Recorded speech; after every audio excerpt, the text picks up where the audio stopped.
کلمہ پڑھائیں، سمجھ آ گئی کہ یہ امام مہدی ہونا، مجدد ہونا، مسیح ہونا، یہ تو گزارا، یہ تو غیرت مند مسلمان بھی ساری عمر یہ دعوت دیتا رہا کہ انگریز کو رحمت سمجھو اور اس کی خدمت کرو،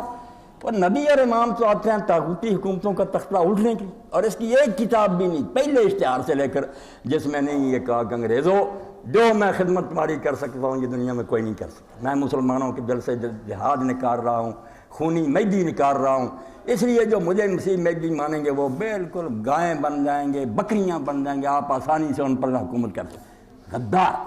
اسی لیے علامہ اقبال پھر ساری عمر دعائی، یہ قادیانی نہیں آپ اس کا نام لیتے، کہتے ہیں توبہ اقبال کو شاعر تھا، اس نے اصل مسئلہ پکڑا کہ کن باتوں میں تمہیں الجھا دیا کہ عیسیٰ علیہ السلام زندہ، یہ میں تم نے بیوقوف بنایا، تم نے اصل چہرہ نام پہچانا کہ یہ تو کافروں کے ایجنٹ ہیں، انگریزوں کے ایک جاسوس، اور مرزا غلام نے باقاعدہ تبلیغ رسالت میں اشتہار ہے، نمبر 1 نام پتہ بتاؤ کہ جو آزادی چاہتے ہیں، ملک میں جو آزادی لوگ چاہتے ہیں نا، خفیہ مجھے اطلاع دو تاکہ میں گورنمنٹ برطانیہ کو بتاؤں۔ تو علامہ اقبال بولتے ہیں دولت اغیار را رحمت شمر، کمبخت دین سے اتنا جاہل ہے کہ کافروں کی حکومت کو رحمت کہتا رہا، رقصہ گردے کلیسا کر دو، میں ساری عمر کے گرجے کے گرد طواف کرتا رہا اور مر گیا، کیا کیا تجدید دین؟ اس نے